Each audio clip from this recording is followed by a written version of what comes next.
So from here, we're going to talk about a guard pass sequence called the double unders.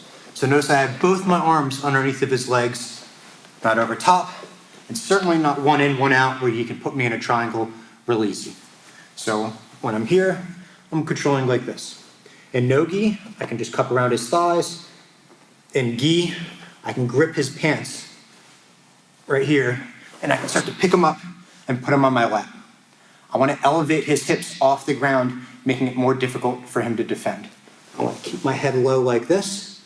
If he's wearing a gi, I'm going to start to reach forward. I can grip onto his collar. It gives me something to hold on to. And I'm going to start to put pressure on him.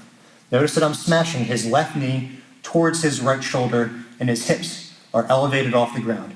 Because if his hips are on the ground, it's easier for him to defend and get out of the position. So anytime I'm here, like I have both grips on his pants, I pick him up and put him on my lap. I'm going to start to reach forward. I can grip his collar, and I'm going to put pressure on him. I'm sprawling on top of him like so, smashing his left knee towards his right shoulder.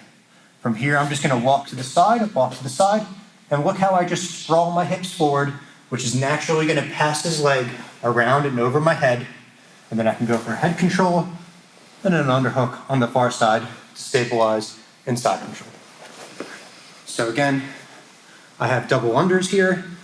I'm going to start to pull him up on top of my lap, and I want to be deep. I don't want his leg over my bicep, but rather over my shoulder. I'm going to have much more control over him here. I drive forward, and I'm starting to sprawl, putting all my weight on top of him. At the same time, I'm keeping his hips elevated off the ground. Walk your legs to the side, walk your legs to the side. Do not just try to pull your head out, because if I just try to pull my head out, he's just going to re-guard almost every time, especially if he knows what he's doing. But from here, look how I bring my hips forward, my head back, and his legs naturally pass over, and then I can stabilize and side control. Let's just get a different angle of that. So I'm here. Hulk picked him up on top of me. I'm deep with his thigh over my shoulder. I can grip onto his collar to help pull myself in. I'm off my knees, sprawling all my weight on top of him.